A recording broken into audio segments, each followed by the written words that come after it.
true. Those are the facts, and facts are hard to keep track of during an election year, especially this year. There's a bewildering amount of lying, and all of us ought to do whatever we can to fight against it and to remain rooted in reality. That's always the key.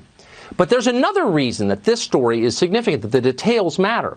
Joe Biden has been accused of a sex crime by a person who, at least right now, cannot conclusively establish that it happened. And that's why Biden is still in the race. In our system, it's not enough to claim that someone is guilty. You've got to prove it, or the person cannot be punished. That rule is not a feature of our justice system. It is the whole point of our justice system. The presumption of innocence prevents America from becoming a police state. It's one of the main reasons so many people move here from around the world. They want to live in a country where you can't be denounced and imprisoned without evidence. So you'd have to think that right now, Joe Biden has never been more grateful to live in America. Without our long tradition of fairness and protections like due process, Joe Biden would have been forcibly retired the day that Tara Reade gave her first media interview. And yet here's the irony bomb. No politician in America has done more to undermine those same protections than Joe Biden has.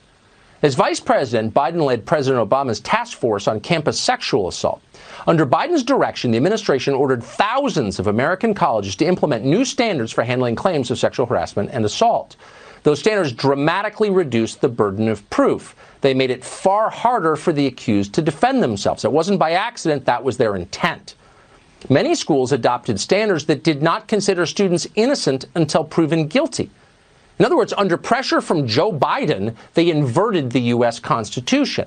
Their new standard was, in fact, the medieval standard. Prove you're innocent or we will crush you. And many were crushed. Here's just one example. In 2014, at the University of Findlay in Ohio, two students had separate sexual encounters with a woman at a party. Multiple witnesses later said the encounters were consensual.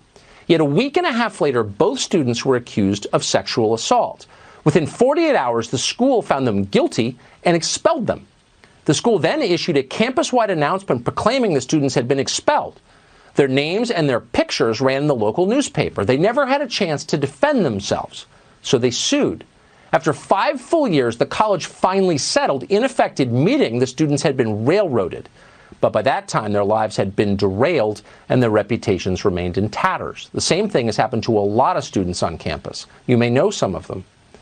This is all a dark chapter in American history. And yet, amazingly, Joe Biden remains proud of it. Not long ago, he dismissed any who criticized his attacks on constitutional norms as, quote, Neanderthals, as if you'd have to be a rapist to believe in due process. Keep in mind, that's the guy now insisting he's innocent until proven guilty. The amazing thing is some high-profile Biden supporters assume he is guilty, and they're supporting him anyway. Last week, professional bottom feeder Lisa Bloom tweeted her support for Biden. Quote, I believe you, Tara Reade. I still have to fight Trump, so I will still support Joe. But I believe you, and I'm sorry. She tweeted that. In other words, hey, Tara, sorry you got